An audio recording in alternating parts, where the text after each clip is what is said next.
कहने को भूस्खलन यानी कि लैंडस्लाइड पहाड़ों की प्राकृतिक आपदा है जो पहाड़ों पर पत्थर गिरने या उनके खिसकने से होती है।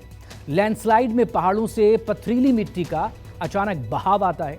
ऐसा भारी बारिश, बाढ़ या फिर भूकंप की वजह से हो सकता है। देश के बहुत से राज्यों में लैंडस्लाइड हो रही है और इस वजह से लोगों की मौत हो रही है। सवाल यही, अचानक मौत की दस्तक देने वाली इस प्राकृतिक आपदा की रफ्तार इतनी क्यों बढ़ी? तो चलिए शुरू करते हैं इन्वेस्टिगेशन ऑफ किलर हिल्स।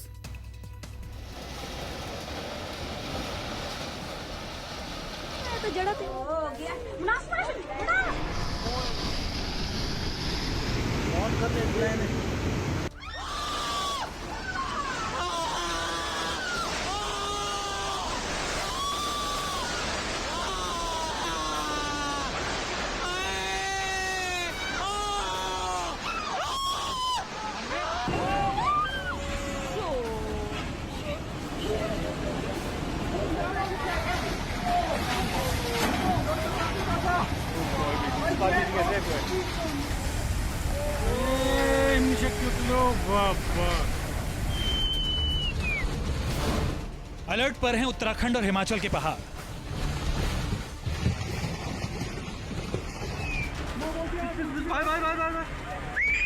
क्या खत्म होने वाला है भारत में पहाड़ों का अस्तित्व?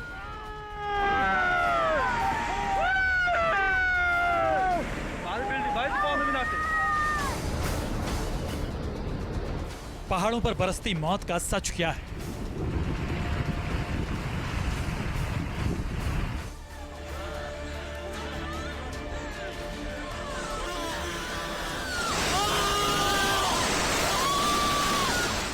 पहाड़ों पर क्यों बार बार बज रहा है मौत का सायरन?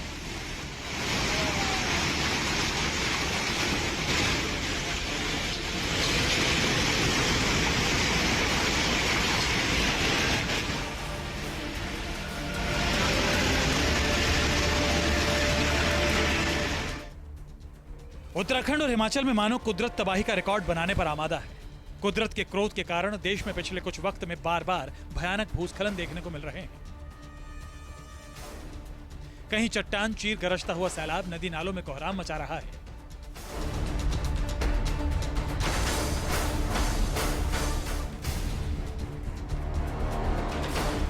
कहीं बड़ी बड़ी इमारतें पल भर में ताश के पत्तों की तरह बिखर रही हैं। कहीं पहाड़ी नाले में मलबा समंदर सा तूफान मचा रहा है।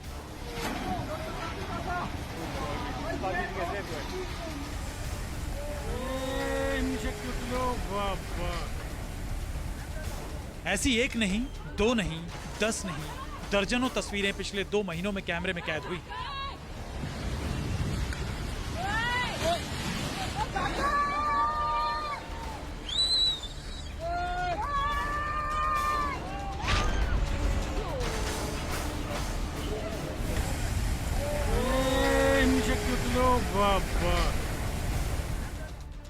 आज हम आपको इन्हीं दरकते पहाड़ों की सच्चाई से रूबरू कराने जा रहे हैं।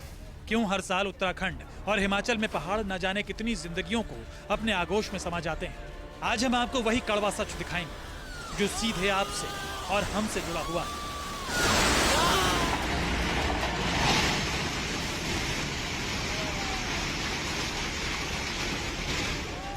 बारिश में पहाड़ दरकते हैं, लैंडस्लाइड्स होती है, लेकिन अब तबाही की ये तस्वीरें उत्तराखंड और हिमाचल में आम हो चुकी है। बड़े से बड़े पहाड़ सेकंड्स में बिखर रहे हैं।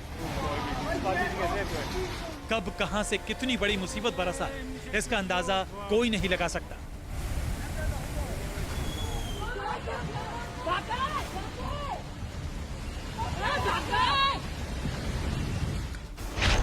अकेले हिमाचल प्रदेश में इस मानसून सीजन में 55 दिनों में 113 बार लैंडस्लाइड हो चुकी है।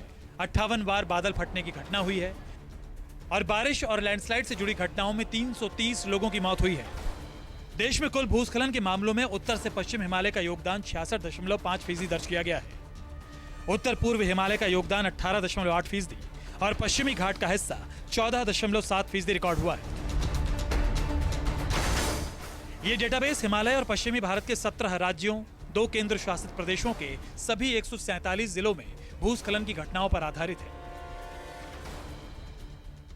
पहाड़ी क्षेत्रों में प्राकृतिक आपदाओं में भूस्खलन, भूकंप हिमस्खलन, बाढ़, cloud burst, cold wave, heat wave ये प्रमुख होते हैं।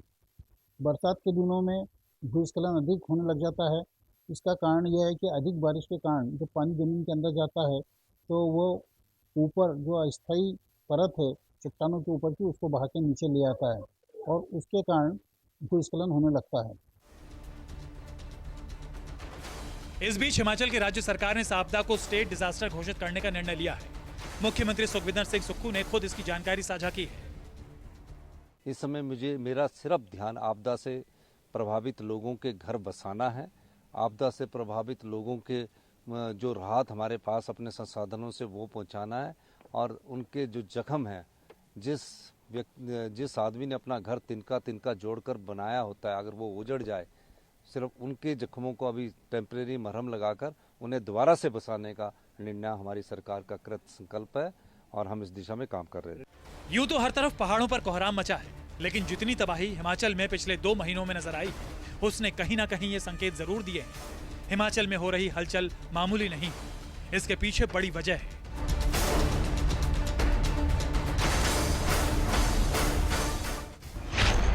चलिए अब आपको हिमाचल के पहाड़ों को हो रहे नुकसान की वजह समझाते हैं। अवैज्ञानिक निर्माण यानी कि पहाड़ों को सीधा काटा गया है, जिसमें चट्टानों की नींव भी कट गई। पानी रुक गया क्योंकि ढलान खत्म होने से पानी बह नहीं रहा, सीधे पहाड़ों में बैठ रहा है।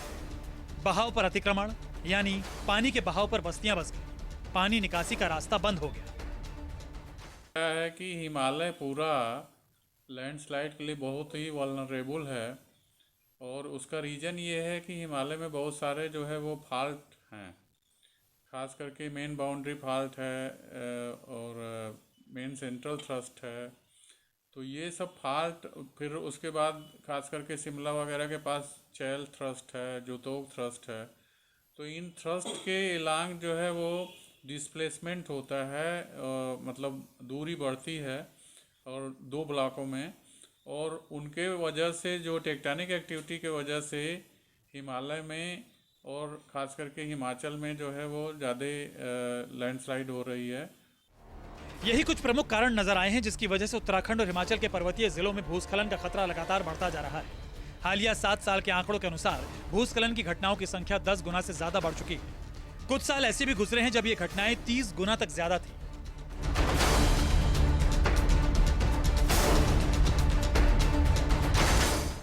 वैज्ञानिक बढ़ते भूस्खलनों के लिए पर्वतीय क्षेत्रों में बारिश के पैटर्न में बदलाव और मानवीय गतिविधियों की वजह से पर्वतों के आकार और उनके ढलान में हो रहे परिवर्तन को वजह मानते हैं।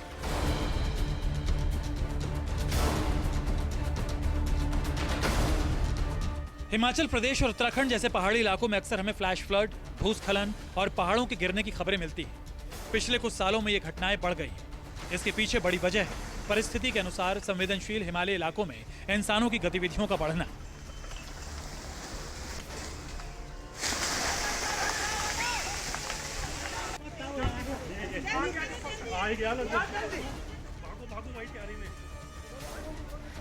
एक रिसर्च के मुताबिक हिमाचल और उत्तराखंड के पहाड़ उम्र के हिसाब से युवा हैं, ये भी मजबूत हो रहे हैं। ऐसे में इन पर हो रहे विकास कार्यों की वजह से दरारें पड़ती हैं, टूट फूट होती, जिसके पहाड़ों के भार का संतुलन बिगड़ता है। बारिश के मौसम में या फिर बारिश के बाद इनकी नींव कमजोर हो जाती है और टूट कर गिरने लगते हैं।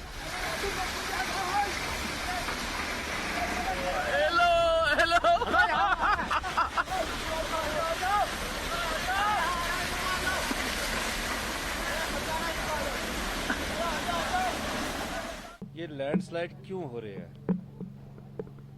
तो कई चीज़ों पर विचार विमर्श हुआ और विचार विमर्श करने के बाद ये फैसला हुआ कि जो ड्रेनेज है और जो नालों के नज़दीक घर बना लिए गए हैं और नालों ने जो अपना रुझान बदला है। पहले ये नाले आराम से स्लांटिंग करते थे, छोटा मोटा इरोजन होता था, और जो घरों का पानी है उस ड्रेनेज का कोई सिस्टम नहीं रहा। पहाड़ लगातार बारिश से कमज़ोर होते गए और 43 साल में पिछले 2 दिनों में इतनी तेज़ बारिश हुई है कि जब पेड़ गिरते हैं तो उसके साथ वो बिल्डिंग के साथ पेड़ की जो हमारी प्लिंथ एरिया है, नींव है, वो सारी हिल जाती है और काफ़ी नुकसान होता है। हाइड्रो पावर प्रोजेक्ट, सुरंगों और सड़कों के निर्माण के लिए तेज विस्फोट ड्रिलिंग आदि से पैदा होने वाले कंपन इन पहाड़ों की ऊपरी सतह और पत्थरों को हिला देती है। यदि समय रहते इस ओर ध्यान न दिया गया तो समस्या आगे और भी बढ़ सकती है। हालिया कुछ समय में राज्य के पर्वतीय क्षेत्रों में भूस्खलन की घटनाएं तेजी से बढ़ी हैं। सड़कों के निर्माण के समय उच्च गुणवत्ता की दीवारें नहीं बनाई जाती, न ही पत्थरों को रोकने के लिए मजबूत जाल बिछाए जाते हैं। कम से कम इनके सहारे हादसों की तीव्रता को तो कम किया ही जा सकता है।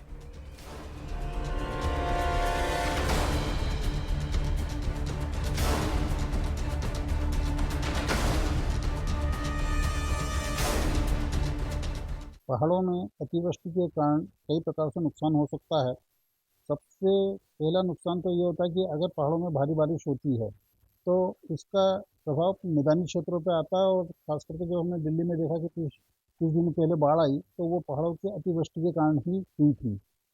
इसके अलावा पहाड़ों में अतिवृष्टि से भूस्खलन की घटनाएं जो कई तरीके से हो सकती है, वो उसकी तादाद भी बढ़ जाती है। और जगह जगह हम देख रहे हैं उत्तराखंड और हिमाचल प्रदेश में सड़कें बंद हो चुकी है, आवागमन के साधन रुक चुके हैं और मकानों को नुकसान हो रहा है, जो सड़कों को नुकसान हो रहा है, दूसरे इंफ्रास्ट्रक्चर्स को नुकसान हो रहा है। यह भी अतिवृष्टि के कारण होता है।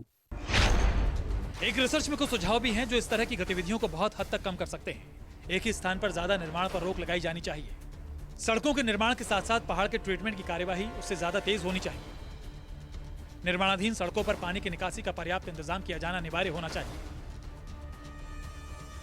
पर्वतीय क्षेत्रों में भूस्खलन जोन बढ़ते ही जा रहे हैं। इनसे खासतौर पर मानसून के दिनों में यात्रा करना खतरे से खाली नहीं है। सरकार और तमाम वैज्ञानिक संस्थान कितने संवेदनशील हैं, इसका अंदाजा इस बात से लगाया जा सकता है कि पूरे उत्तराखंड में भूस्खलन पर निगरानी को लेकर कहीं भी अर्ली वार्निंग सिस्टम नहीं लगाए गए हैं। वाडिया इंस्टीट्यूट की ओर से आपदा के लिहाज से संवेदनशील कुछ ग्लेशियर्स की निगरानी को लेकर अर्ली वार्निंग सिस्टम लगे हैं।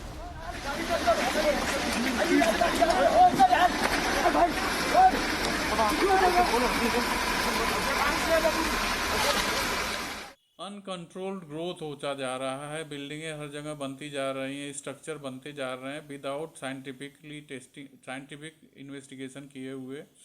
और लैंड कवर एक जो है वो टेक्निक है जिसमें कि किस लैंड को कैसे यूज किया जाए और किस लैंड को कैसे मतलब उसका सदुपयोग किया जाए। शिमला का एग्जाम्पल लें तो शिमला में क्या है कि बहुत अनकंट्रोल्ड कुछ एक छोटे ही एरिया में बहुत सारे जो है मकान बन गए, बहुत सारा